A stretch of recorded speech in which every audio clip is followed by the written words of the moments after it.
Bismillahirrahmanirrahim.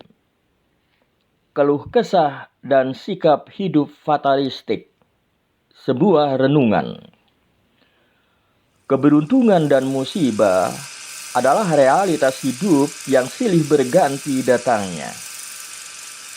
Siapapun orangnya, pasti pernah mengalami musibah, besar atau kecil.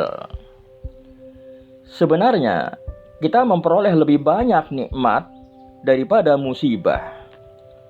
Oleh karena itu, seharusnya kita lebih banyak bersyukur kepada Allah daripada meminta. Nikmat dapat menjadi keberuntungan yang semakin bertambah, tetapi ia dapat pula berubah menjadi penderitaan yang memilukan, tergantung bagaimana menyikapinya. Nikmat dapat menjadi keberuntungan yang semakin bertambah apabila disikapi dengan bersyukur. Tetapi ia dapat berubah menjadi penderitaan yang memilukan jika diingkari atau disalahgunakan. Demikian pula dengan musibah. Ia dapat menjadi penderitaan yang semakin bertambah parah dan tidak kunjung selesai, tetapi ia dapat pula berubah menjadi keberhasilan yang mengagumkan, tergantung bagaimana menyikapinya. Musibah dapat menjadi penderitaan yang semakin parah dan berkepanjangan apabila disikapi dengan keluh kesah dan sikap hidup fatalistik. Mengeluh adalah perasaan tidak menerima pada sebuah kondisi yang tidak disukai yang dialami seseorang. Mengeluh tidak menyelesaikan masalah, bahkan memperparahnya.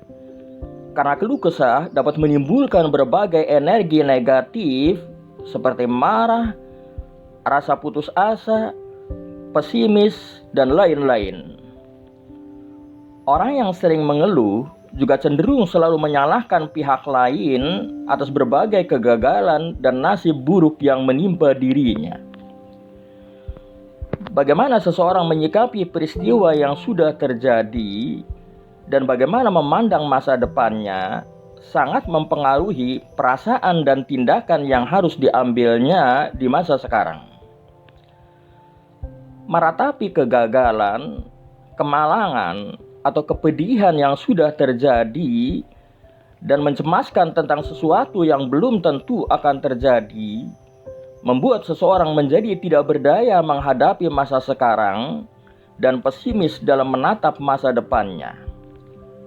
Sikap pesimis ini akan melemahkan dan merampas kekuatan besarnya dan menjadi penghalang utama bagi kemajuannya.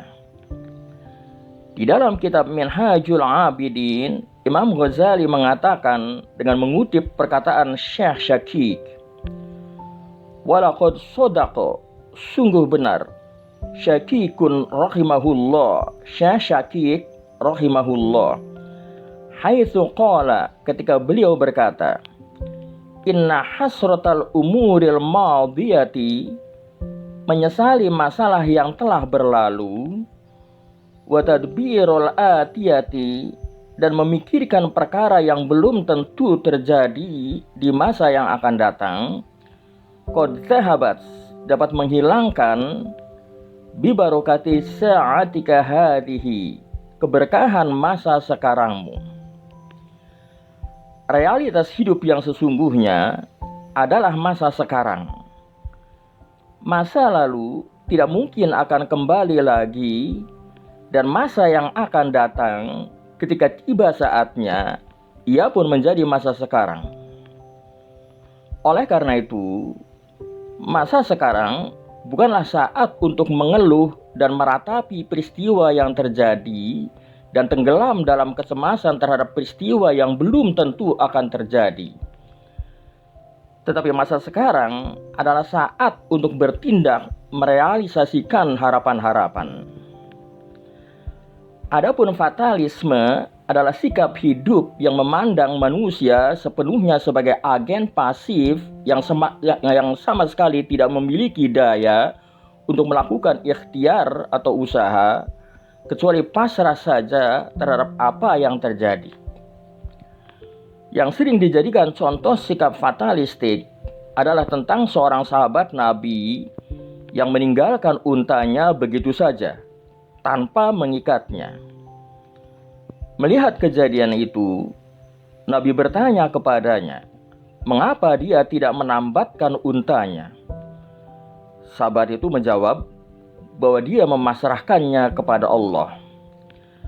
Dengan bijaksana, Nabi menyuruhnya untuk mengikat untanya, lalu bertawakallah kepada Allah. Di antara dampak negatif dari sikap fatalistik, sebagaimana dikatakan Furqan Al-Aqsa dalam artikelnya yang berjudul Islamic Perspective in Disaster, An Alternative to Changing Fatalistic Attitude adalah fatalistic attitude result in the lack of disaster preparedness. Sikap fatalistik mengakibatkan kurangnya kesiapsiagaan terhadap bencana. The higher level of the stronger belief in fatalism in disaster makes the level of preparedness and action in disaster management lower. Semakin tinggi kepercayaan terhadap fatalisme dalam bencana, membuat tingkat kesiapsiagaan dan tindakan dalam penanggulangan bencana semakin rendah. Fatalistic belief causes humans to ignore measures to reduce the disaster risk. Keyakinan fatalistik menyebabkan manusia mengabaikan langkah-langkah untuk mengurangi resiko bencana. Menerima keadaan adalah sikap orang-orang yang jiwanya tercerahkan. Ia menjadi terapi paling efektif dalam mengatasi keputusasaan. Tetapi tidak berhenti hanya sampai di situ. Segala peristiwa yang terjadi pada diri seseorang juga harus diambil hikmahnya sebagai pelajaran yang paling berharga dan penting bagi perkembangan dirinya selanjutnya. Penderitaan adalah salah satu cara yang dipergunakan Allah Subhanahu wa Ta'ala dalam mendidik manusia agar sadar dan mau memperbaiki sistem hidupnya, membangkitkan antusiasmenya, mempertajam kecerdasannya, meningkatkan kreativitasnya, sehingga imannya semakin kuat, lebih tegar, lebih dinamis, lebih kreatif, dan lebih handal dalam menghadapi berbagai cobaan dan tantangan untuk kemajuan dirinya. Semakin mampu seseorang menghadapi berbagai tantangan dan cobaan yang harus dilaluinya, semakin majulah dia.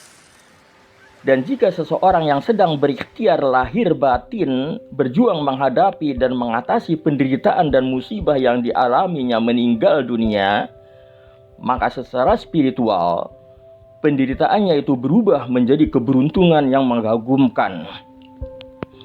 Dia adalah syahid yang mati bukan di atas meja judi, bukan di tempat prostitusi, bukan sedang menikmati harta kekayaan hasil korupsi, bukan sedang menyombongkan diri, tetapi sedang melaksanakan perintah Allah, berikhtiar menghadapi musibah yang menderanya.